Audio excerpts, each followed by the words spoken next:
Yo, hello everyone, and welcome back again to a brand new video. Ready to improve your PrestaShop store with a custom checkout page? In this tutorial, we'll guide you through the steps to set up and optimize your checkout page for smooth transactions. Let's get started. Before we start with this video, make sure to watch it from now till the end so you can have the full experience.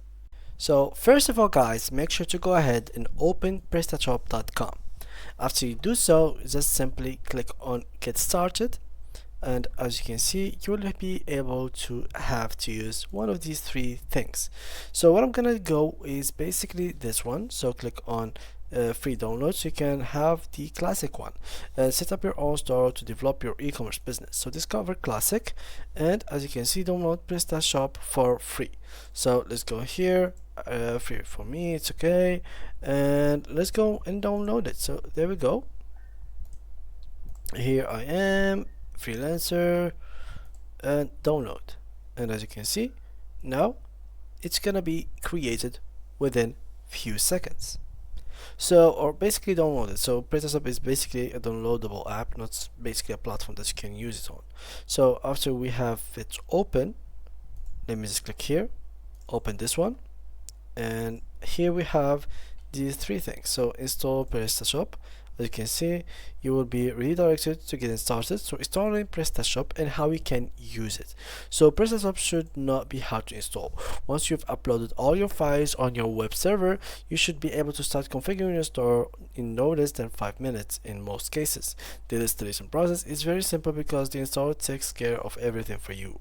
Note that less experienced users might need between 10 and 20 minutes to complete the whole process. Before I get started, make sure you meet all installations requirements. You have enough server space at a hosting provider, a domain name, an FTP client, and a text editor. Everything you need is listed on the what you need to get started page available here. So you can click here. So system requirements, system, Linux or Windows, MySQL 5.6 later, PHP 7.2 later. In your php.ini file, useful settings, allow your app open, on, restrict globals off, and upload max file set to 16 megabytes or more. So these are the things that you are recommended to have, or basically these are the requirements to have in your hostings in general. Now what about the actual checkout page? How can we manage to make one? So first of all guys, creating a new page. So the first thing that we need to do is to create a checkout page. And now guys, let's get to the part where we're gonna create a new page in PrestaShop.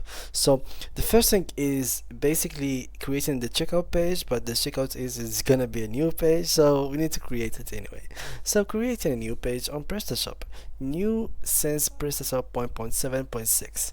You can now benefit from the dynamic preview of your search engine results. So you can, as you can see here, you will find an SEO preview, and you will find a meta title comes out with a meta description. So you can click on add new page button to reach the page creation form. They will have several categories to actually fill. Page category. The default category is the home page of your shop. If you want to have this page in another category, you must first have created it. So for example, checkout is going to be categorized in the commerce or store category. So make sure to create a category that is named store before you get to this part. After that, give it a title. For SEO purposes, you need to add a title tag value. Now for checkout page, we don't have to actually make it any fancy. Just name it checkout page. SEO preview doesn't matter because it is again a checkout page. Here meta title the name of the page as displayed in the browser. So for example, it's gonna be something, the name of your company, and like checkout page or something like that. And meta keyword, this is not important, again it is for SEO, which we don't really require in this checkout page. And now friendly URL. So it makes it easier for search engines to index your content and for visitors to understand what they will find in the category. So this one will help us more in the category section, so always make sure to fill it up with some information that can help you. Also, here you have page content. This is the main content of your page. In this WYSIY, I don't know what is this exactly, editor, you can put as much text as necessary, even images or videos, using the insert image or insert video. Indication by search engines, displayed, etc, etc, which we don't really need. Now let's get to the real work. In case you were looking to edit the checkout page, since we have now created it, so now you have to remove or add like fields into it, such as, let's say for example, you need to remove some extra fields that are not necessary for your client to fill. That's gonna be simply just wasting time or giving it time to hesitate in buying your product. We don't really want that. We don't want the client to be lazy, and the clients are always lazy to fill the form. That's why we always keep it simple and easy for them to actually fill it as fast as possible, and so they can go to the card payments getaway and put their card and pay us. Now, for this specific thing, you have to get some experience with coding. Without coding, you will not be able to go much further in that, because as you can see, there is a lot of code going on here that most of no-coders of people, or people that doesn't have any experience with coding or programming languages, will not have any idea about it. Same as I am, I have no clue. But also, the best side about this website, which is stackoverflow.com, it will always give you some kind of description with the code itself. For example, here we have these two slashes or dashes. These are basically a description that explains the codes right after it and what it does exactly.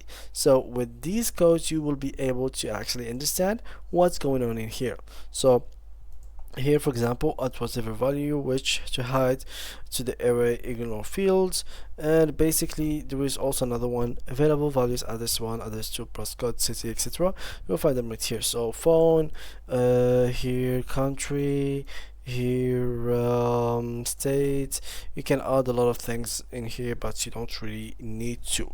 In case you would like to add them, simply just copy one of these and paste it, and simply just replace the name. For example, postcode, replace it with zip code or anything like that. So you get the idea of it. And basically this is how you can add or remove any kind of field that you have in your websites very, very, very easily. Now, this is it for today's video, guys. The main objective is creating a checkout page, which we did. Now, if you want more videos about how to remove and add and edit your checkout page, make sure to leave a comment in the description, and see you guys in the next tutorial.